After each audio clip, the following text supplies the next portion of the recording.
O título é Três Grandes Perguntas para todo ser humano. As perguntas nos ajudam a aprender.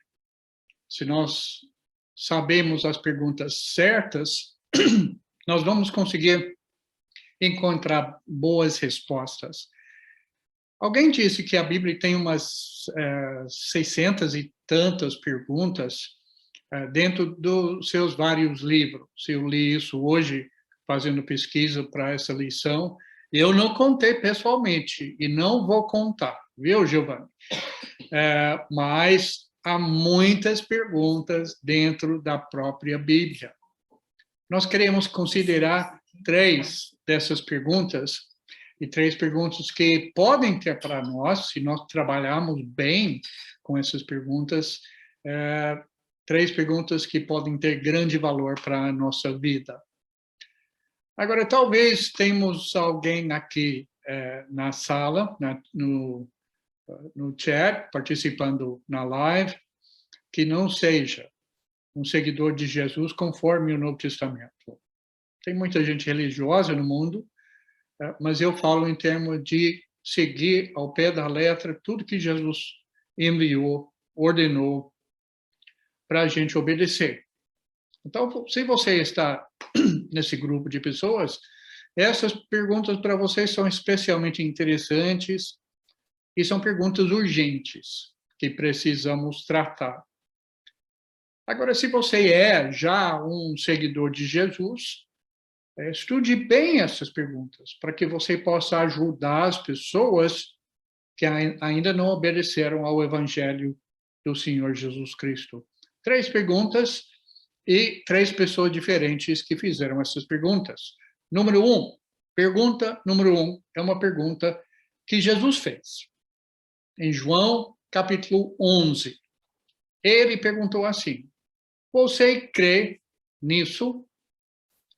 Quando foi que Jesus fez essa pergunta? Lembra da morte de Lázaro? Jesus até demorou para chegar na cidade de Betânia. Ele demorou de propósito para que a glória de Deus pudesse ficar muito evidente. As duas irmãs, Maria e Marta, ficaram desconsoladas, desesperadas, e as duas falaram para ele, em momentos diferentes, quando ele chegou, se o Senhor tivesse estado aqui, o Lázaro não teria morrido. O mesmo poder que cura um corpo, ressuscita um corpo. Então, em João capítulo 11, versículos 25 e 26, Jesus perguntou a Marta: eu sou a ressurreição e a vida. Aquele que crê em mim, ainda que morra, viverá. E quem vive e crê em mim, não morrerá eternamente. Aí vem a pergunta. A pergunta que ele faz para Marta. Você crê nisso? A pergunta de Jesus está procurando produzir nela a fé. Ele está querendo ouvir da própria boca dela que ela acredita assim. E no próximo versículo, Jesus falou assim, ou Marta falou a Jesus assim: sim, Senhor, eu tenho crido que tu és o Cristo, o Filho de Deus que devia vir ao mundo. A confissão de Marta não fica devendo em nada a confissão que Pedro fez em Mateus capítulo 16. Essa confissão dela é uma confissão maravilhosa. Ela afirma a sua fé em Jesus. E ela vai aprender daqui a pouco que o poder do Senhor Jesus não tem limites. Agora, não é isso que nós queremos. O que todos queremos é a vida. Não sei quantas vezes que eu já ouvi alguém falar assim: o mais importante é ter saúde. Por que saúde? Porque a saúde representa a vida. e o vigor de uma pessoa. Na verdade, a coisa mais importante, eu estou com um treinador físico aqui, tá? Mas a coisa mais importante não é a saúde física, não é a vida física. Nós vemos nesse mundo, na nossa sociedade hoje, uma valorização da juventude. O idoso não tem muito espaço, não. O jovem é que realmente recebe a grande atenção. E essa valorização da juventude é um sinal de que as pessoas querem ter vida, porque a juventude significa que não está velho, e a velhice leva logo, logo à morte. Então, esse valor da juventude, essa valorização da juventude é, de fato, a busca pela vida. Lembra daquela famosa busca assim, da fonte da juventude? É a fonte da vida, não é? Fonte da vida. Agora, Jesus oferece o quê? A vida eterna.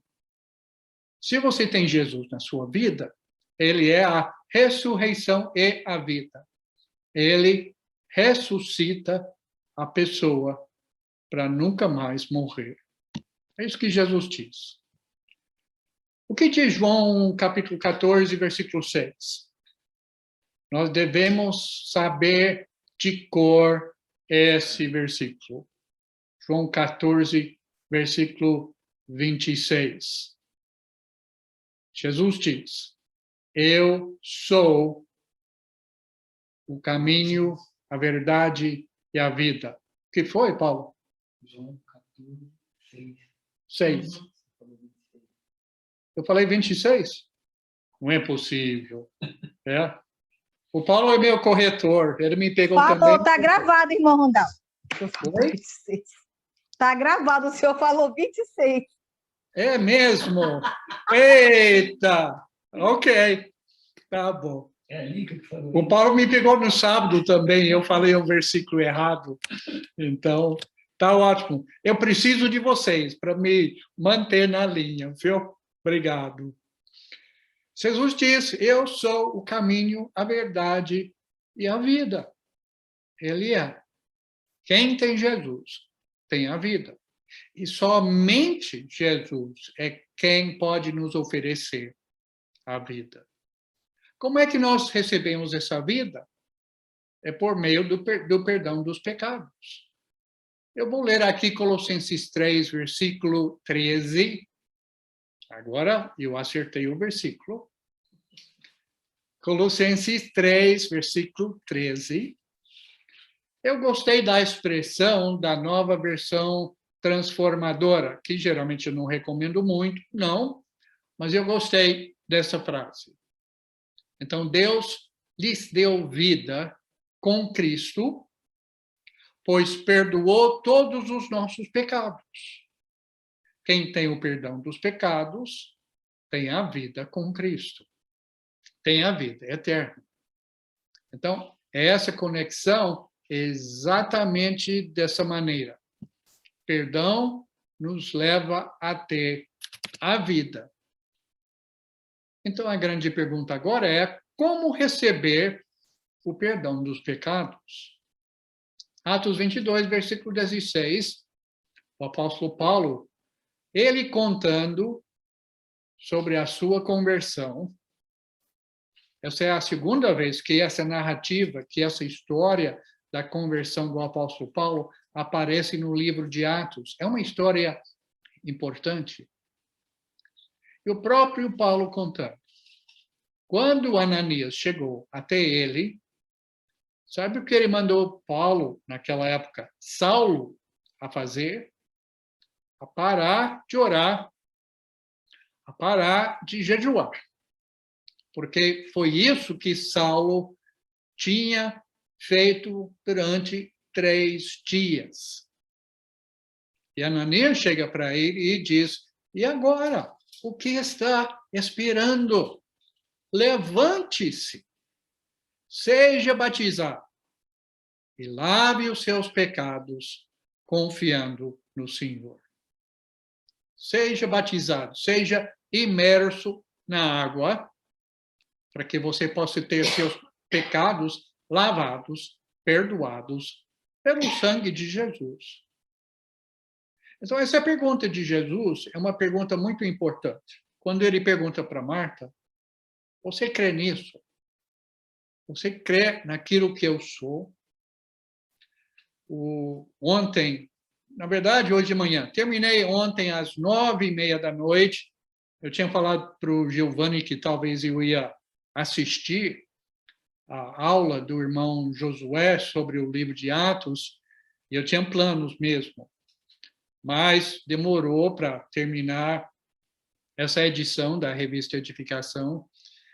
Terminei às 9h30 da noite. Hoje de manhã lancei para os assinantes. E dentro dessa edição, tem um irmão que escreveu exatamente sobre essa questão da fé. E ele falou assim: muita gente acredita que Deus existe, mas muita gente não acredita em Deus. Muita gente não acredita naquilo que Deus fala. Como pode, não é? Mas é uma situação muito comum. Muita gente acredita que Deus existe, mas não acredita em Deus, naquilo que Deus fala. Então, precisamos considerar bem essa pergunta. Em que nós cremos? Em que nós acreditamos? Jesus coloca a sua própria pessoa, sua própria natureza, no centro da nossa fé. Se eu tivesse 10 centavos, cada vez que eu ouvir alguma pessoa falar assim, o importante é ter fé em alguma coisa, eu seria um homem rico, mais rico do que eu sou. Deus tem sido muito bondoso para com a gente. As pessoas falam demais isso. E é uma das, me desculpa, se alguém já falou isso, me desculpa, mas essa frase é uma das maiores besteiras que já foi falada. Por quê? O importante não é acreditar em alguma coisa, em qualquer coisa, como se a fé em si só tivesse valor. O que dá valor à fé é o objeto da nossa fé. Jesus. Porque em Jesus, Deus colocou a sua plenitude. Ele colocou tudo que ele queria oferecer e dar para o ser humano. Então, essa pergunta precisa ser realmente bem considerada. Número 2, uma segunda pergunta, grande pergunta para todo ser humano considerar, foi uma pergunta feita por um religioso. E ele, pelo menos, ele fez a pergunta para a pessoa certa. Em João capítulo 3, o religioso Nicodemos, ele veio a Jesus à noite, não sabemos por que ele veio à noite, talvez foi apenas depois do expediente dele, não sabemos por quê. Algumas pessoas acham que é porque ele tinha medo. Só Deus sabe. Mas ele veio a Jesus à noite. Ele era membro do Conselho Supremo, Conselho Máximo dos judeus, o Sinédrio. E ele chega para Jesus e ele elogia Jesus. Mas sabe de alguma coisa? Para esse homem, Jesus vai direto ao assunto. Não tem papo, não tem conversa sobre a saúde, não tem conversa sobre o tempo, não tem conversa sobre as últimas notícias. Jesus vai direto ao assunto. É o que esse homem precisa ouvir. Em João 3, versículo 3, Jesus falou assim: digo-lhe a verdade, se uma pessoa não nascer de novo, ela não pode fazer parte do reino de Deus. Nascer de novo. Talvez Nicodemos estivesse cansado depois de um dia de trabalho. Mas, na verdade, provavelmente foi um tipo de lerdeza espiritual. Uma lerdeza que nós vemos também nos próprios apóstolos. Porque muitas vezes Jesus fala em termos espirituais e as pessoas entendem apenas em termos físicos, materiais, terrenos. Lembra os apóstolos quando foram com Jesus no navio e eles tinham esquecido de levar pão e Jesus falou para eles uma hora, depois de um conflito muito sério, falou: tenham cuidado do fermento dos fariseus. Fermento. A gente esqueceu de levar pão. Jesus dá bronca para eles. Nicodemos faz o mesmo erro. Ele pensa em termos físicos. Aqui no Evangelho de João, nós vemos que nesse Evangelho, o autor gosta de usar palavras com duplo sentido. Quando Jesus diz que uma pessoa tem que nascer de novo, eu acho que a NVI até tem uma nota de rodapé que diz que essa frase também pode significar nascer de cima. Nascer de cima. Então, dentro da própria palavra, é a chave para Nicodemos entender o significado dessa frase de Jesus. Se uma pessoa não nascer de novo, quer dizer, nascer de cima, lá do céu, essa pessoa não pode fazer parte do reino de Deus. Mas isso passou por cima da cabeça de Nicodemos. Então, olha a pergunta dele. Para nós, uma pergunta boa, interessante. É uma pergunta urgente, se é que a gente precisa dessa pergunta para nós. Nicodemos perguntou a Jesus: mas se um homem já é velho, como pode ele nascer de novo? Ele não pode entrar outra vez no ventre de sua mãe? Portanto, como pode nascer pela segunda vez? Aí que está a nossa segunda pergunta. Como nascer pela segunda vez? Jesus vai explicar mais ainda, porque esse homem foi sincero. Ele acabou se tornando, pelo jeito, um seguidor do Senhor. Jesus vai explicar para ele. Para a pessoa que está realmente buscando, Jesus vai mostrar a verdade. Então, Jesus respondeu: digo-lhe a verdade. Se uma pessoa não nascer da água e do Espírito, ela não pode entrar no reino de Deus. Quando Jesus fala aqui em termos do reino de Deus, é uma referência ao povo de Deus. Uma referência à igreja, ao povo que vai servir ao Senhor nesta vida e ao povo que vai viver para sempre com Ele na eternidade. Porque lembra, Jesus é a ressurreição e a vida. Quem crê em Jesus vai viver para sempre. Então, agora nós temos o novo nascimento, o segundo nascimento. O primeiro é o físico. O segundo é semelhante, mas diferente.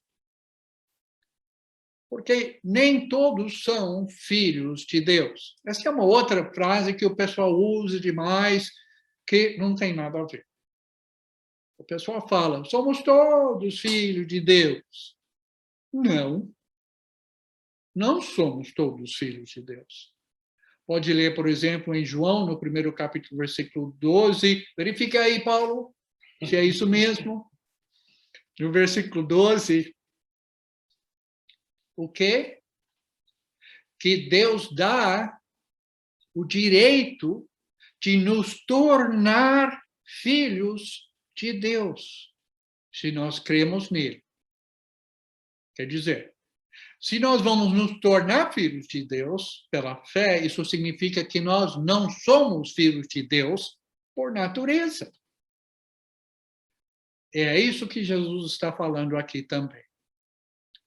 Para nós sermos filhos de Deus, para nós entrarmos no reino de Deus, nós temos que nascer da água e do Espírito. Na língua original, só tem uma preposição. Se a gente for falar isso em português, ficaria meio esquisito, sabe? Ficaria mais ou menos assim. Se alguém não nascer da água e Espírito, quer dizer, o português requer da água e do Espírito. Mas a preposição de aparece uma vez e junta em relação íntima água e Espírito. É o mesmo nascimento com dois elementos. Esse é o ponto.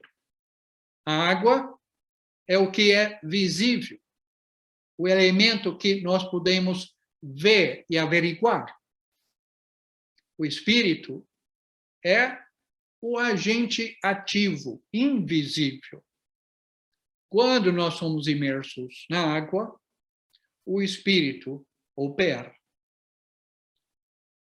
Então, o nascimento dentro do reino é uma decisão da pessoa já crescida, como Nicodemos, um homem velho, e uma pessoa consciente da decisão que está tomando. Tudo isso nos indica, com o restante do Novo Testamento, que a imersão na água nos coloca em contato com o sangue de Jesus, que o Espírito usa para nos purificar dos nossos pecados. E o Espírito nos transforma. Quando a gente sai da água, faz quantos anos agora, Paulo, que você é batizado? 4 anos, né? Eu lembro muito bem. Quando Paulo saiu da água, ele não parecia mais jovem, não parecia mais bonito.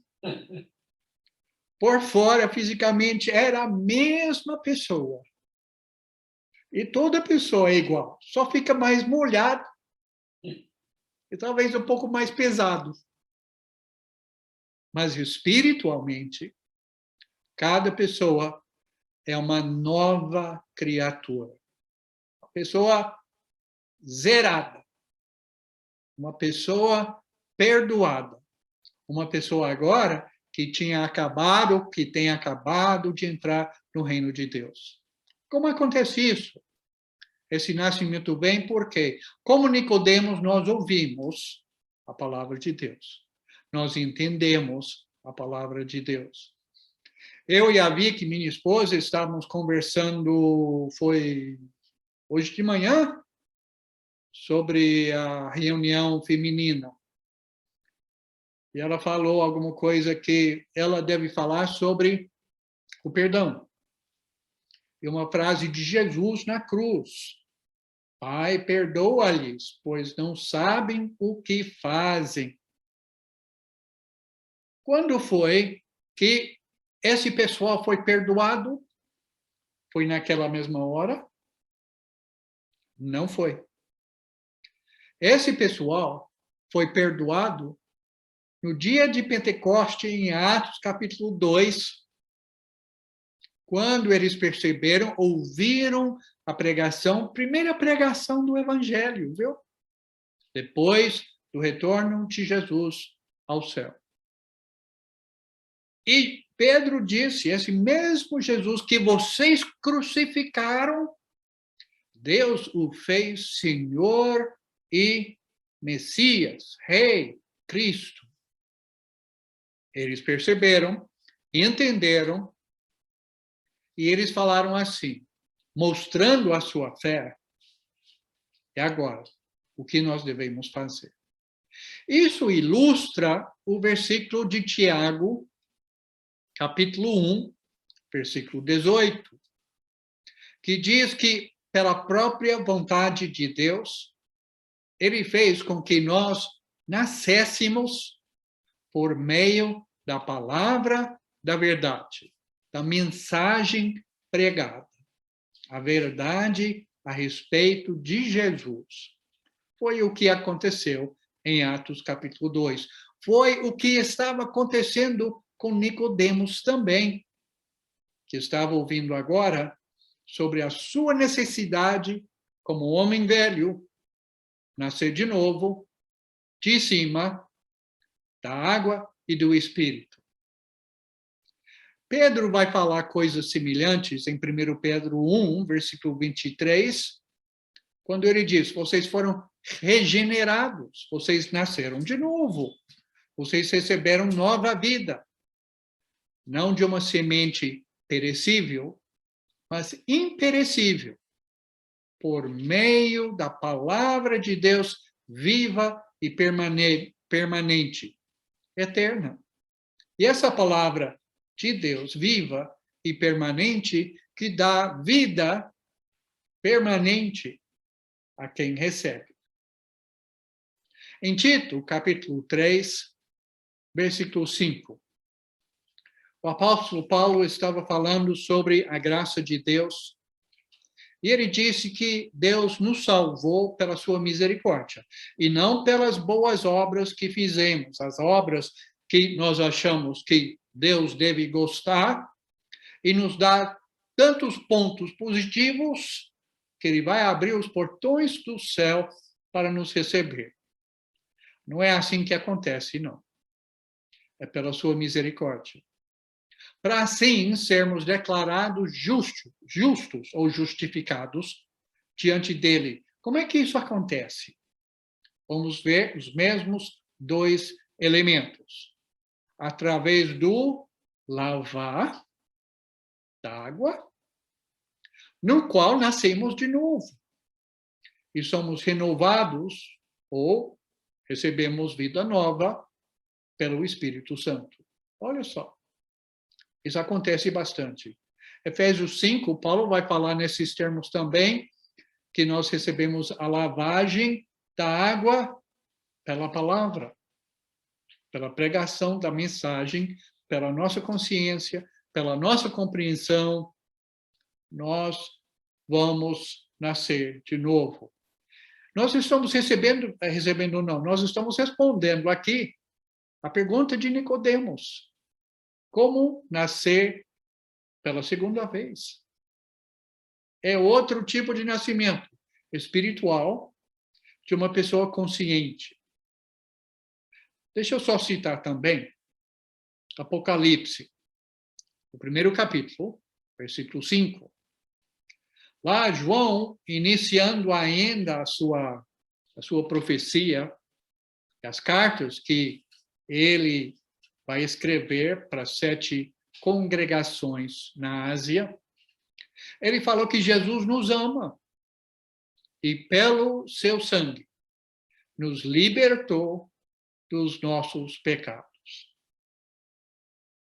Essa libertação dos pecados, o perdão dos pecados, a lavagem dos pecados, ou como diz Pedro em 1 Pedro 1, versículo 22, a purificação da nossa alma, tudo isso acontece para nos colocar de volta como pessoas santas na presença santa e gloriosa de Deus. Então, esse processo do novo nascimento tem vários elementos. É um sepultamento na água. Talvez vocês repararam que eu falo provavelmente mais vezes a palavra imersão do que a palavra batismo. porque a palavra batismo significa imersão. Eu não sei por que os seres humanos criaram em português a palavra batismo.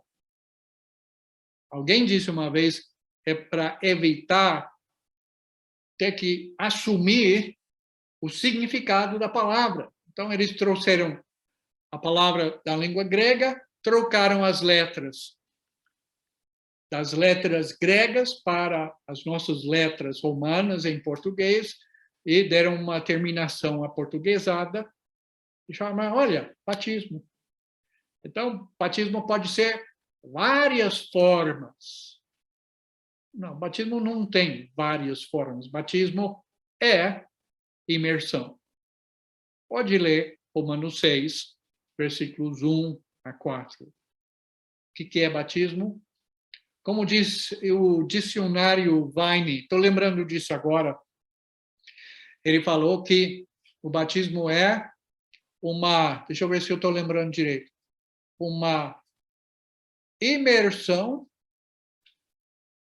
e tem uma outra palavra lá no meio, um sepultamento aí, alguma coisa, e uma emersão, a saída. É entrar, ficar por pouco tempo e sair.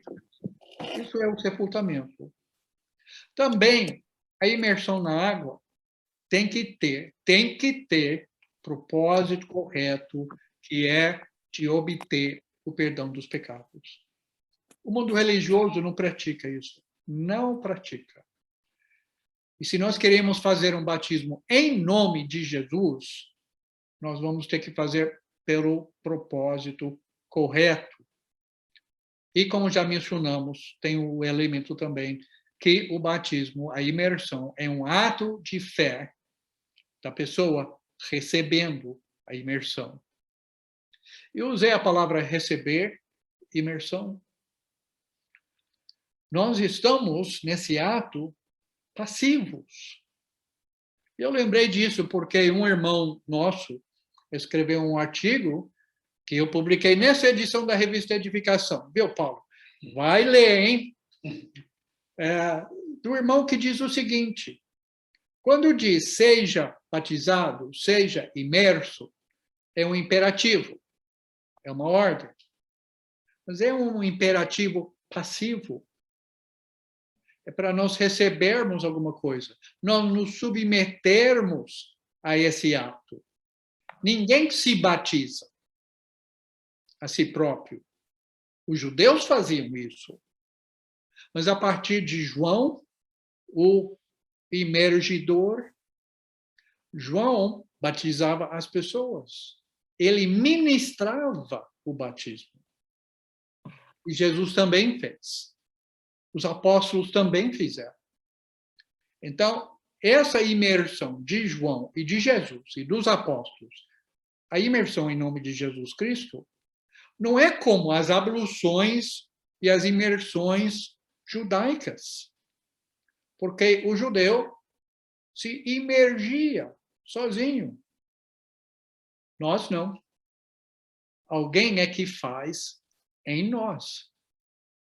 Somos passivos. Porque isso mostra o quê? Se nós somos passivos, quem está sendo ativo? É Deus. Nessa parte espiritual. Deus está agindo para purificar, para transformar, para criar essa criação nova. Então, quem diz que a imersão não é essencial para a salvação, está dizendo que Deus não está agindo nesse momento. Olha só. Ok, número 3. Nosso tempo está quase acabando. Geralmente na academia a gente termina às 9h15, por aí. Se não tiver ninguém para bagunçar e perguntar e ficar falando depois, né, Paulo?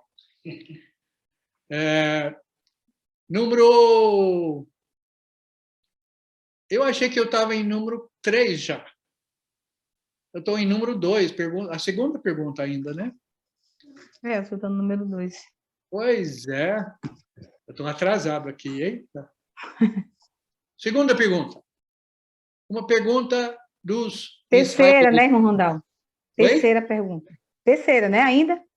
O senhor vai para a terceira agora? Agora é a segunda. Vai a segunda agora. Eu vou na O senhor já segunda. fez. A Ah. segunda já fez.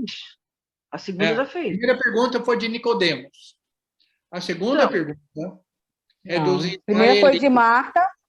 né? A primeira foi de Marta. A De primeira Marta. foi de Marcos, a segunda de Isso, a segunda Nicodemos. de Ah, é. Nicodemos, agora o senhor vai para a Agora tem terceira. a terceira. Isso. Ah, é Vai para a verdade. terceira. Eu tenho marcado como segunda. Erro meu aqui. Depois eu vou corrigir. Eu olhei e falei, segunda pergunta?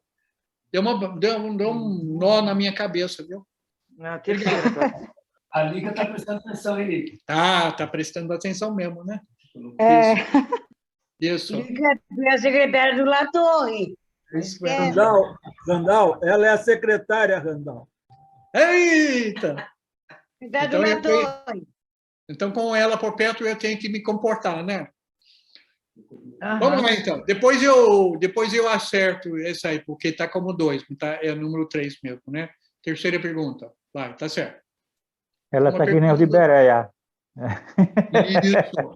Estou gostando. Quer dizer que vocês estão prestando atenção. Pergunta dos israelitas em Atos capítulo 2. O que devo fazer? Olha que pergunta maravilhosa. Essa pergunta foi feita várias vezes no Novo Testamento. Eu quero pegar a pergunta dos israelitas em Atos capítulo 2. Alguém lembra de outra pessoa que fez essa pergunta? Assim, O carcereiro? É o novo. isso. Em Atos Em capítulo... Filipos. Isso. Carcereiro, Atos 16. Carcereiro, né, de Filipos. E também tem um jovem rico que fez uma pergunta mais ou menos semelhante. O que ele deveria fazer para receber a vida eterna? Parecido, não é? As respostas dadas a essas perguntas por homens inspirados, em Atos 2, é Pedro. Em Atos 16, é Paulo. Essas respostas são normativas. Quer dizer, essas respostas valem não só para quem ouviu pela primeira vez, mas para nós também. O plano da salvação de Deus é padrão. O Novo Testamento oferece um modelo que tem que ser seguido. Por exemplo, Gálatas 3, versículos 26 e 27, diz que todos fomos imersos em Cristo. Todos devemos vestir Jesus. 1 Coríntios 12, também, versículo 13, se não me engano, Paulo diz que todos fomos batizados no corpo de Cristo. Então, é a nossa experiência comum. Todos nós entramos pela mesma porta, que são esses passos para a salvação. Por exemplo, Filipenses 3, versículo 17, Paulo escreveu para os filipenses, e eu li isso hoje de manhã, o capítulo que eu li no meu devocional, e eu lembrei nessa hora. Paulo disse, irmãos, sigam unidos o meu exemplo e observem os que vivem de acordo com o padrão que lhes apresentamos. Romanos 6 vai falar dessa mesma forma, eu acho que é o versículo 17, se não me engano.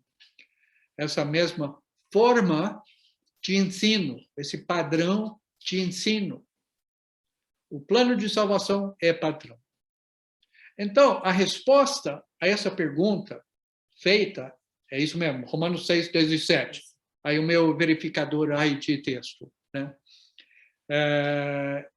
Em Atos 2, quando essa pergunta é feita, a resposta é inspirada e aplicável a nós também. Pedro vai pregando sobre Jesus, ele mostra que Jesus tinha que morrer pelo pré-conhecimento e pelo plano prévio de Deus. Mas quem matou Jesus foi responsável pelo que fez. E Pedro vai dizer, Atos 2, versículo 36 até 38, Pedro faz uma conclusão. Portanto, que todo Israel, todo o povo de Israel fique certo disso. Este Jesus, a quem vocês, israelitas, crucificaram, Deus o fez Senhor e Cristo. Quando ouviram isso, qual foi a reação deles? Pare com isso. Não. Ficaram aflitos em seu coração. Ficaram assim, comovidos. A primeira versão em português que eu usava falava assim, compungiram-se em seus corações, né? Até hoje não sei o que significa compungir-se, né? Mas eu entendi. Ficaram aflitos, é isso mesmo. E perguntaram a Pedro e aos outros apóstolos que também estavam presentes pregando, como Pedro pregava. Irmãos, que devemos fazer? Que devemos fazer?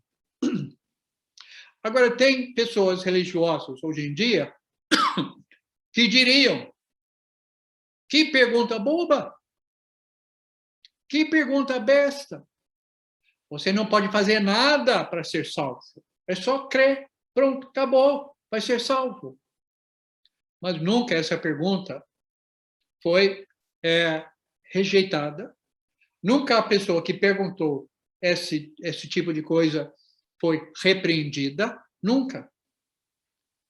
Foi uma boa pergunta. Uma ótima pergunta. Uma pergunta que nós também devemos fazer. O que devemos fazer para ser salvo? Eles entenderam. Nós crucificamos o Filho de Deus, o enviado de Deus. E agora nós estamos debaixo da ira divina. Como é que nós vamos escapar dessa ira de Deus? Como é que nós vamos ser salvos? Pedro respondeu, arrependam-se e cada um de vocês seja imerso na água em nome de Jesus Cristo, para perdão dos seus pecados. E como resultado, vocês receberão o dom do Espírito Santo. Pedro diz, gente, é preciso vocês tomarem uma decisão de mudar a sua conduta, abandonar o pecado, de parar de rejeitar o enviado de Jesus, de Deus, enviado que é Jesus, e seguir o Senhor. E o primeiro passo depois dessa decisão é ser imerso em nome de Jesus Cristo. É preciso receber o perdão dos pecados.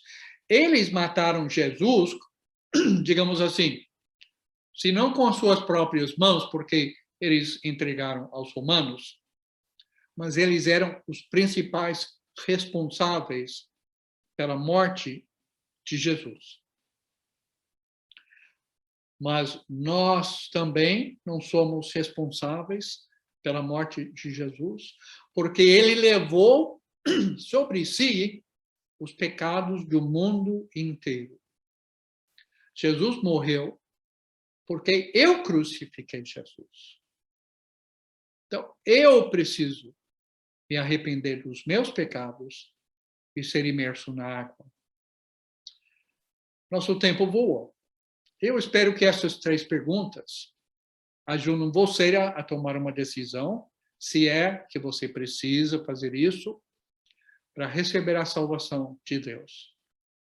Se você é cristão, estude esse material, para que você seja sempre capaz de dar uma resposta, porque a sua fé é tão diferente do que as religiões que tem por aí. Porque uma religião ensina uma coisa ou outra do que nós ensinamos.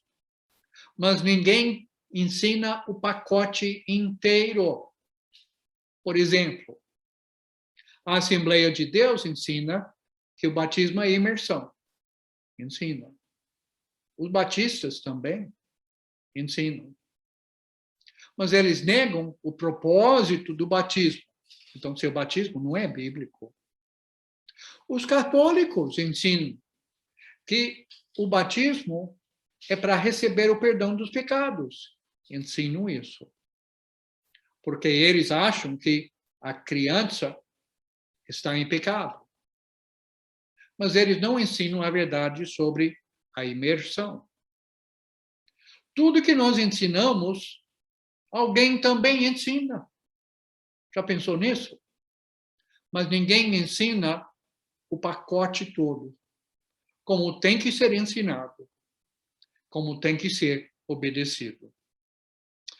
E agora, vamos concluir. Eu quero, sabe como no Antigo Testamento, às vezes fala 6 coisas que Deus odeia. Sim, 7.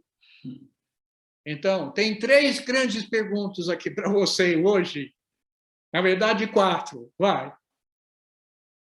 É a pergunta que Pilatos, o governador Pilatos, fez ao povo de Israel, Mateus 27, versículo 22, quando eles queriam soltar Barrabás. Foi o pior cara que o Pilatos podia ter escolhido, porque, de certa forma, ele queria soltar Jesus.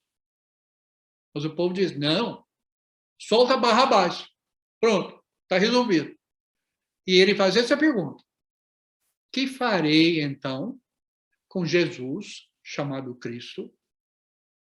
A resposta do povo, crucifica-o. Foi o que eles queriam. Mas vamos pegar essa pergunta de Pilatos. Ele tentando se esquivar da sua responsabilidade. Nós vamos pensar, cada um de nós, o que é que eu vou fazer com Jesus, chamado Cristo? O Novo Testamento ensina que Jesus é Senhor e Salvador. Nessa ordem. Se ele é Senhor, isso significa que nós temos que obedecer aos seus mandamentos. Lembra o que Jesus perguntou em Lucas capítulo 6?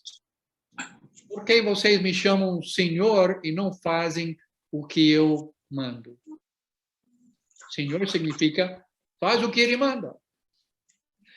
E para ele ser nosso Salvador, ele tem que ser primeiro nosso Senhor, quer dizer, temos que obedecê-lo para sermos, por ele, salvos do nosso pecado.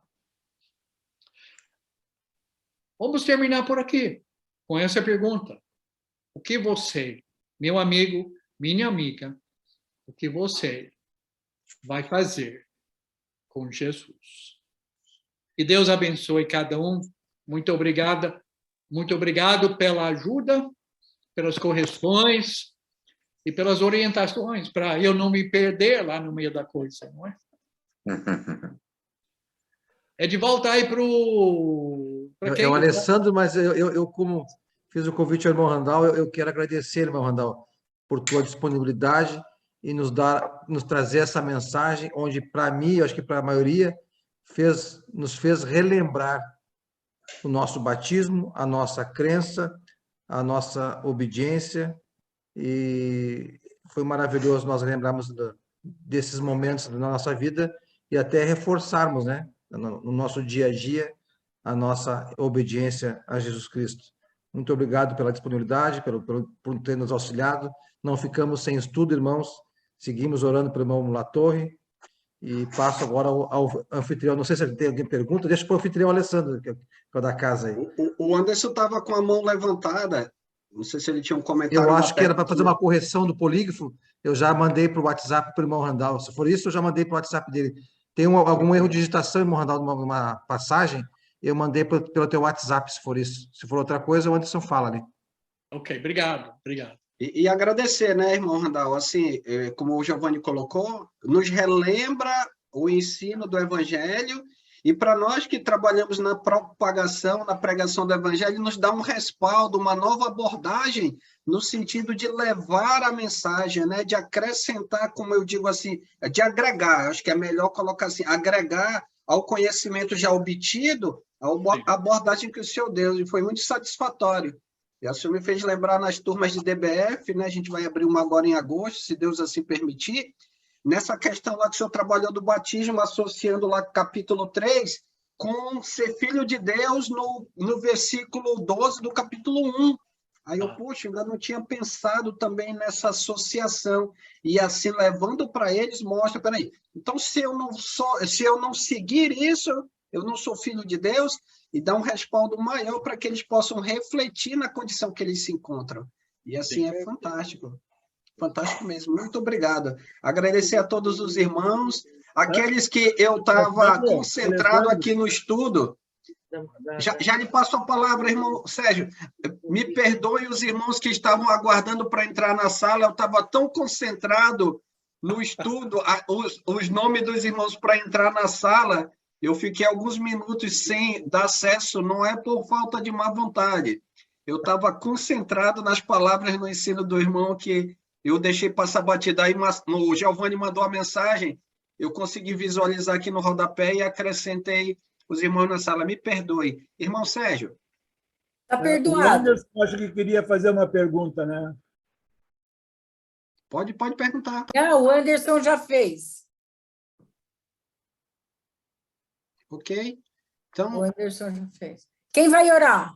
Eu vou sair. passa a Quem vai palavra orar? para o Anderson. Pode ser, Anderson, para a gente finalizar?